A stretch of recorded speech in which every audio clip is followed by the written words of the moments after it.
iglesia primitiva empezó a extenderse y describe los viajes misioneros del apóstol Pablo. Y en Hechos capítulo 27 narra del apóstol Pablo a bordo de un barco. Y ese barco navega directamente a la boca de una tormenta feroz. Este menciona cómo Pablo pasó por esa tempestad, cómo Pablo enfrentó la tormenta. De eso es lo que deseo hablarle hoy, de enfrentar la tormenta. Me fascina el capítulo 27 del libro de los Hechos, y he predicado de este de vez en cuando, porque al abrir la Biblia allí puede usted oler el aire salado del mar. En esta historia particular, antes de dar inicio, quiero recordarle que el apóstol Pablo es un prisionero. Él es un preso por predicar el evangelio de Cristo, y las autoridades lo estaban trasladando a Roma para ser juzgado. A propósito, Pablo abordó esta nave como prisionero, pero descubriremos que poco tiempo después era el capitán. Sabe, Pablo era diferente a la mayoría de nosotros. Muchos vemos dificultades en toda oportunidad. El apóstol Pablo veía oportunidad en cada dificultad. Usted lo ponía en prisión, pronto terminaba siendo el carcelero. Él cantaba alabanzas en la noche. Usted lo ponía ante el rey Agripa y él era el demandado. Poco después era el abogado acusador. Él toma toda oportunidad y aplica a esta la palabra de Dios que dice: mas a Dios gracias, el cual nos lleva siempre en triunfo en Cristo Jesús. Y si se encuentra en una tempestad, vamos a estudiar lo que Pablo hizo y entonces ver cómo lo podemos aplicar y aprender cómo enfrentar la tormenta. Por favor, Hechos capítulo 27, empecemos en el versículo 20. Aquí él describe la tormenta: y no apareciendo ni sol ni estrella.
Por muchos días y acosados por una tempestad no pequeña. Eso simplemente significa que la tempestad era grande. Acosados por una tempestad no pequeña, ya habíamos perdido toda esperanza de salvarnos. Tal vez así es como está usted. Se encuentra en medio de una tormenta terrible y toda esperanza parece desvanecerse. Entonces Pablo, como hacía ya mucho que no comíamos, puesto en pie en medio de ellos, dijo: habría sido por cierto conveniente, oh varones, haberme oído, y no zarpar de Creta tan solo para recibir este perjuicio y pérdida. Pero ahora os exhorto a tener buen ánimo, pues no habrá ninguna pérdida de vida entre vosotros, sino solamente de la nave, porque esta noche ha estado conmigo el ángel de Dios, de quien soy y a quien sirvo, diciendo: Pablo, no temas. A propósito, alguien me dijo, no las he contado yo, que por lo menos 365 veces encontramos en la Biblia la frase no temas, una vez por cada día del año, diciendo: Pablo, no temas, es necesario que comparezcas ante César, y he aquí, Dios te ha concedido todos los que navegan contigo. Por tanto, oh varones, tened buen ánimo, porque yo confío en Dios que será así como se me ha dicho. Bien, existen básicamente tres cosas. Quiero que usted vea al estudiar este pasaje de las Escrituras hoy. Primero, la razón para estas tormentas. Segundo, deseo que vean la reacción de la gente cuando se encuentra en medio de las tormentas. Personas buenas y personas malas, piadosas y ateas. Y tercero, quiero que vean el resultado de la tormenta, lo que ésta hace en las vidas de los creyentes y en las vidas de los que no conocen al Señor. Algunos realmente pueden identificarse con esto. Muchas veces estamos en medio de torbellinos que no hemos creado. En ocasiones los niños se meten en problemas debido a sus padres. Es decir, los pequeños nacen y sus padres son impíos o padres imprudentes, y ellos son arrastrados en una tormenta debido a sus padres. A veces nos encontramos en dificultad debido a las autoridades sobre nosotros. A veces, amigos, la nación se ve en tormentas debido al mal liderazgo, a causa del mal liderazgo. Y en ocasiones, el Congreso o el presidente o los jueces pasan leyes y reglas, y nosotros estamos a bordo del barco del Estado, y nos vemos navegar rumbo a juicio. Decimos, desearía poner mis manos en el timón.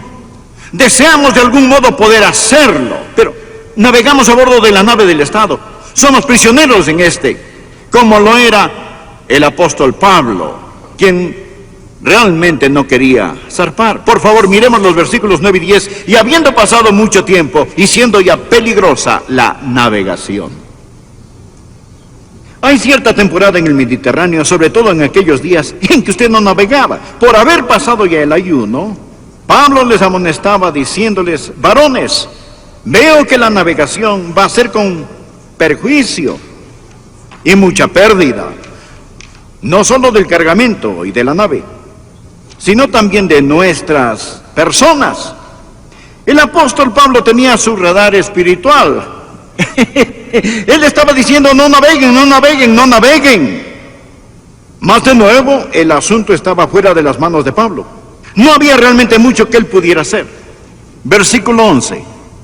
Pero el centurión daba más crédito al piloto y al patrón de la nave que lo que a Pablo decía. Usted tiene a un hombre de negocios. Él es el dueño de la nave. Es un magnate de la navegación. Motivado por la ganancia, llevado por la sabiduría humana. Así que por un lado tiene al hombre de Dios y por el otro al hombre mundano. Y el centurión tiene que tomar una decisión. Entonces dice: bueno, no voy a atender al fanático religioso. No voy a obedecer al prisionero. Escucharé al hombre que es obviamente un hombre exitoso. Él es el dueño de esta nave. Y anuncia que van a zarpar. Existen formas de hundir un barco. Aún sucede hoy día. Estas son las razones de las tormentas de la vida. Hablemos un poco acerca de la reacción a las tormentas de la vida. ¿Cómo reacciona la gente? Bien, leamos el versículo 14 al 21. Pero no mucho después dio contra la nave un viento huracanado llamado Euroclidón. Y siendo arrebatada la nave, y no pudiendo poner proa al viento, nos abandonamos a él y nos dejamos llevar. ¿Qué significa eso? No podían controlarla. El viento controlaba el buque, y se dijeron: no podemos ir en esta dirección ni en la otra. Simplemente eran aventados por la tormenta. ¿Qué es lo que le sucede a un hombre impío cuando se ve frente a la tormenta? Bien, se deja llevar por el viento. Lo que quiero decir es que hay sueños frustrados. El capitán del barco, el dueño y el centurión no eran tan fuertes como pensaban. La Biblia dice que no pudiendo poner proa al viento, lo he visto pasar muchas veces. Esas personas, esos magnates sabelotodos dicen: dejen que venga la tormenta. Y luego se encuentran siendo arrebatados por vientos que no pueden controlar, a merced de fuerzas que no pueden entender o vagamente comprenden. Van a bordo de un buque inestable. Y entonces ellos pierden la esperanza. Por favor, leamos el versículo 29 de este mismo capítulo. Y temiendo dar en escollos, echaron 4 anclas por la popa y ansiaban que se hiciese de día. Oh, si tan solo hubiese luz, si supiéramos qué hacer. Ellos rechazaron la luz de Dios y ahora se encuentran en la oscuridad. Verá, escuche, los marineros de aquella época no tenían la instrumentación moderna actual. Ellos navegaban por medio de las estrellas del sol, la luna, la tierra, la costa. Pero la Biblia nos dice en el versículo 20 que todas estas cosas habían desaparecido. Desaparecido. Todo lo que pensaban que era tan importante, sus gráficas mercantiles, sus estudios comerciales, sus censos, todas estas cosas se esfumaron. ¿Qué hace usted, amigo, cuando las estrellas se desvanecen de su noche y el sol desaparece de su día? Ellos en la oscuridad abrumadora deseaban el día, sus esperanzas disipadas. Y luego, ¿sabe lo que hicieron? Ellos se comportaron insensatamente. Empezaron a hacer planes imprudentes, porque no tenían estrellas con las cuales guiarse. Y existe una clase de compás interno que toma control. Leamos en el versículo 30. Entonces los marineros procuraron huir de la nave, y echando el esquife al mar, aparentaban como que querían largar las anclas de proa. Pero Pablo dijo al centurión y a los soldados: si estos no permanecen en la nave, vosotros no podéis salvaros. Habían unos marineros a bordo que se dijeron: pretendamos que vamos a bajar un ancla de la proa. Allí hay un pequeño bote, un bote salvavidas. Lo abordaremos, abandonaremos esta gran embarcación y escaparemos. Pablo les dijo que si no permanecían en el buque, que no había esperanza alguna. ¿Qué fue eso? Fue una forma de escape edificada sobre el egoísmo. Lo he visto muchas veces. Un hombre que se entrega al alcohol es una forma de escape fundada sobre el egoísmo. Usted dice: bueno, ahogaré mis problemas. No, estos pueden nadar, amigo. Usted es quien se ahogará. El hombre que se divorcia, la mujer que se divorcia, eso es un escape asentado sobre el egoísmo. Usted creó la tormenta y ahora está intentando escapar en un bote salvavidas. El hijo que se escapa huye de casa. El último acto de egoísmo y cobardía es el suicidio. Si está pensando en el suicidio, amigo, permítame decirle, el suicidio no es el escape de la tempestad. Escúcheme. Nunca resuelve un problema.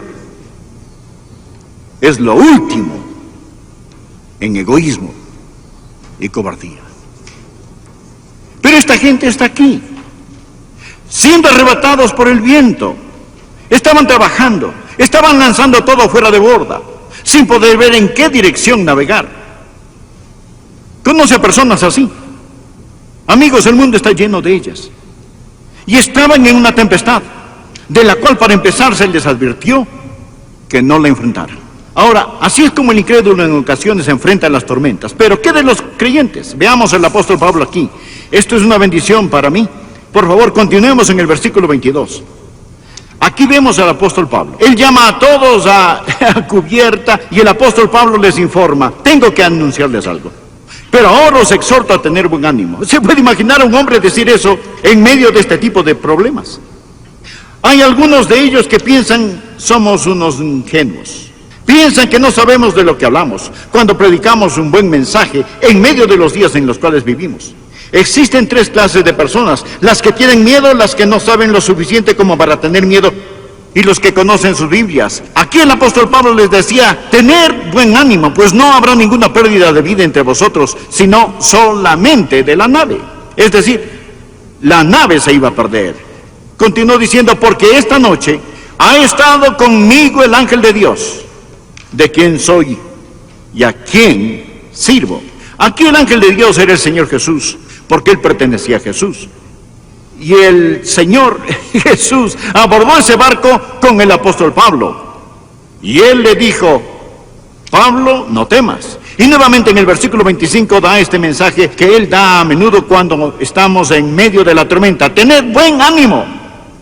Pablo, ¿quién pone esa sonrisa en tu rostro en medio de la tormenta?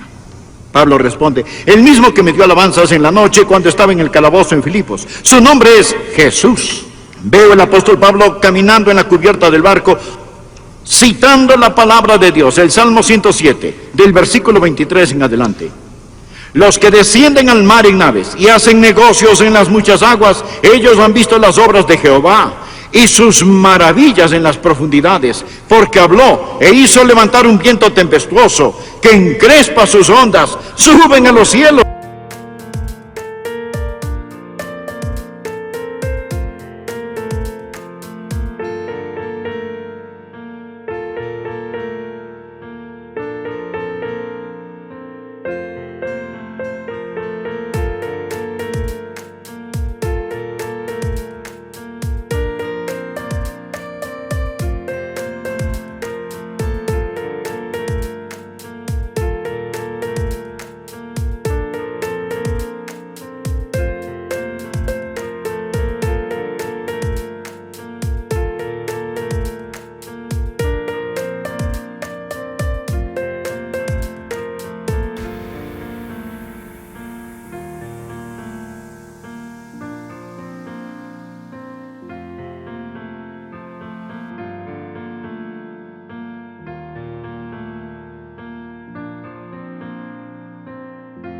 Descienden a los abismos, sus almas se derriten como el mal, tiemblan y titubean como ebrios, y toda su ciencia es inútil.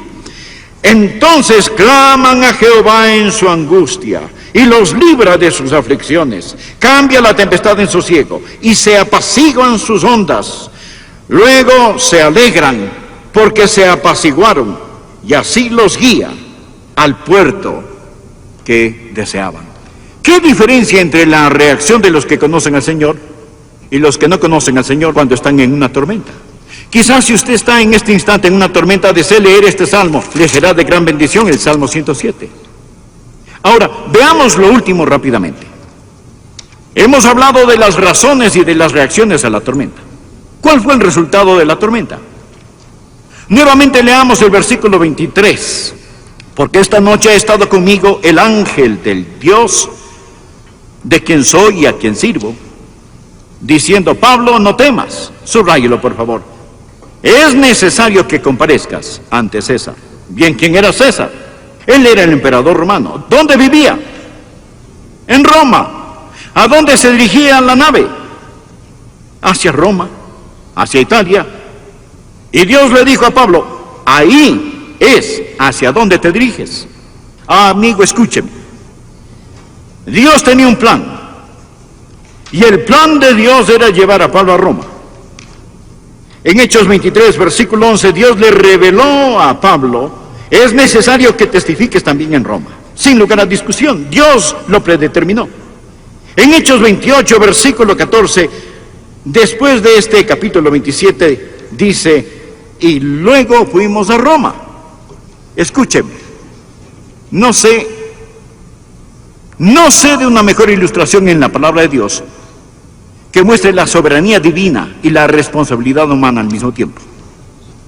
¿Era el plan de Dios que ese buque zarpara? No. Dios le dijo a Pablo con el radar espiritual, no naveguen. Ese no era el plan de un Dios amoroso en esa nave. Y le diré que más, el Evangelio de Lucas y el libro de los Hechos. Y le diré que más, la voluntad soberana del Dios Todopoderoso. Y toda decisión errónea que ellos pudieron haber tomado no pudo cambiar la voluntad de Dios. ¿No es asombroso? Donde Dios no gobierna, Dios se enseñorea. Ha volado en uno de sus grandes aviones para ir a otro continente, quizás un 747. Usted puede dormir, comer, tomarse un refresco o un café, lo que quiera. Pero amigo, mientras usted toma esas decisiones pequeñas, ese avión simplemente se dirige a un determinado aeropuerto. Es decir, hay un piloto que vuela ese avión. Existe un plan predeterminado que está trasladando ese avión, en el cual va a bordo hacia ese aeropuerto. Y usted dirá, bueno, estoy tomando decisiones, pero al mismo tiempo hay otro poder que lo lleva. Escuche. Escuche. Nosotros servimos a un Dios poderoso. Cantamos, servimos a un Dios poderoso. Los creyentes pueden fallar, andar a duras penas, pecar, pero si le pertenecen a Jesucristo, existe un poder soberano que dice, mi hijo un día será como mi hijo el Señor Jesús. Y todo el infierno no puede impedirlo. Estamos predestinados a llegar a ser a la imagen del Hijo de Dios. La iglesia antigua, la iglesia maravillosa, la iglesia fundada por el Señor Jesucristo, a veces toma tantas decisiones equivocadas, fallamos tanto, hacemos cosas que no deberíamos hacer como iglesia. Hablo de la iglesia en general. Mas ¿sabe lo que Jesús dijo? Jesús aseguró, sobre esta roca edificaré mi iglesia y las puertas del Hades no prevalecerán contra ella. Dios está edificando para sí mismo una esposa y todo el infierno no puede detenerlo. Ni todos los gobernantes de este mundo, ni todas esas personas que están en contra de nuestro Señor Jesucristo. Lee el Salmo 2. Todos establecen sus reglas, sus leyes contra nuestro Señor. No lo quieren, no quieren sus mandamientos, no quieren su palabra ni su moralidad.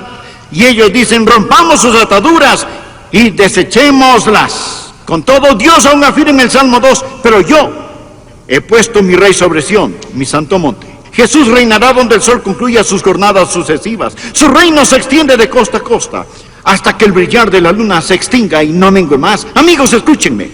Estamos en el lado ganador. Él no puede fallar. Él debe prevalecer. Hubo una tempestad, pero Pablo dijo, y luego fuimos a Roma.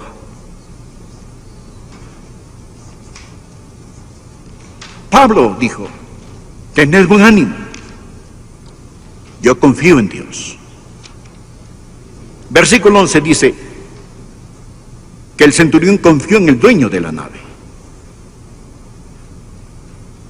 ¿En qué se resume toda su vida? Simplemente en quién confía usted. ¿En quién confía usted? Pablo dijo, yo confío en Dios. No comete el error de confiar en la persona equivocada.